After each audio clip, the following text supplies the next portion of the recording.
तो दोस्तों स्टोरी की शुरुआत में हम एक ठरकी लड़के को देखते हैं। वो वॉशरूम में अपने आप को हल्का कर रहा था। वो लड़का किसी से वीडियो कॉलिंग वाली ऐप पर बात करके अपने आप को हल्का करने लगता है और लड़की से बोलता है, मैंने तुम्हें पैसे भेज दिए हैं तो तुम कुछ तो दिखाओ ना। लेकिन लड़की उससे और ज्यादा पैसे की डिमांड करती है। उसका मूड बनते बनते रह जाता है। दरअसल बाहर से उसे कोई बोलता है जल्दी से बाहर आओ, लेकिन वो तो अपना मूड बनाने के लिए वॉशरूम में था। इसके बाद वो फिर से उस लड़की के साथ रोमांटिक बातें करने लगता है। वो ठरकी बोलता है, मेरी जान कुछ तो दिखा, हमारा पहली बार थोड़ी है, और हाँ मैं तुझे पैसों में माला माल कर दूंगा। जिसके बाद वो लड़की उसे उसकी चीजें दिखाने लगती है। जिसके बाद वो फिर से लड़की के साथ लग जाता है। लेकिन इस बार अचानक ही फोन की स्क्रीन घूमने लगती है और उसे अजीब सा लगने लगता है। वो जोर जोर से चिल्लाने लगता है, हेल्प हेल्प हेल्प। जिसके बाद उसकी आंख खुल जाती है। दरअसल वो ठरकी ये सब अपने सपने में देख रहा था और अपने सपने में ही बंदूक खाली किए जा रहा था।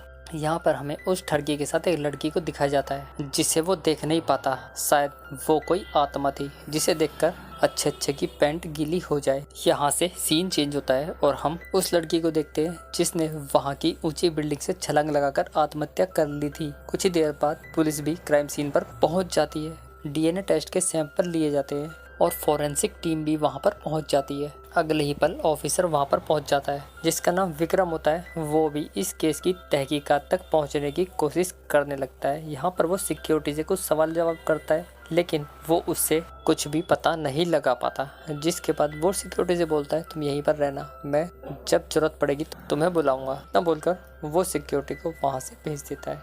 अब वो समझ नहीं पा रहे थे कि यंग लड़की होने के बावजूद भी इसने सुसाइड क्यों किया। अब यहाँ पर उनकी बातें चल रही थी। वो सब यहाँ पर केस की तहकीकात करने में लगे थे। तभी वहाँ पर उस लड़की की माँ जाती है। दरअसल उस लड़की का नाम गौरी होता है। गौरी की माँ बार बार पूछती है कि मेरी बेटी को क्या हुआ, लेकिन कोई भी पुलिस वाला उसे बताने की कोशिश नहीं करता। तभी शेखर उसकी माँ को बता देता है। जिसके बाद गौरी की माँ का हाल बेहाल हो जाता है। वो बेहोश सी होने लगती है। जिसके बाद एक कांस्टेबल उसे छोड़कर आती है। अब शाम के वक्त विक्रम अपने घर पर पहुंच जाता है जहां पर उसकी पत्नी कोमल होती है। वहां पर वो कोमल को काफ़ी परेशान लग रहा था क्योंकि वो केस था ही ऐसा। वहां पर पुलिस को ये भी पता नहीं चल रहा था कि ये मर्डर हुआ है या फिर सुसाइड। अब वो बातें करते करते दोनों एक दूसरे के इतने करीब आ जाते हैं कि उनके बीच से हवा तक पार नहीं होती। जिसके बाद दोनों बिना देर किए ही कार्यक्रम में लग जाते हैं। यहाँ पर हमें दोनों का एक मस्त वाला रोमांटिक सीन दिखाया जाता है। दोनों सीन बनाने के बाद सो जाते हैं। यहाँ पर विक्रम को सपने में दिखाई देता है कोई आदमी उस लड़की के साथ मारपीट कर रहा था। तभी वहाँ पर हम एक आत्मा को देखते हैं और उसे देखकर विक्रम की आंख खुल जाती है।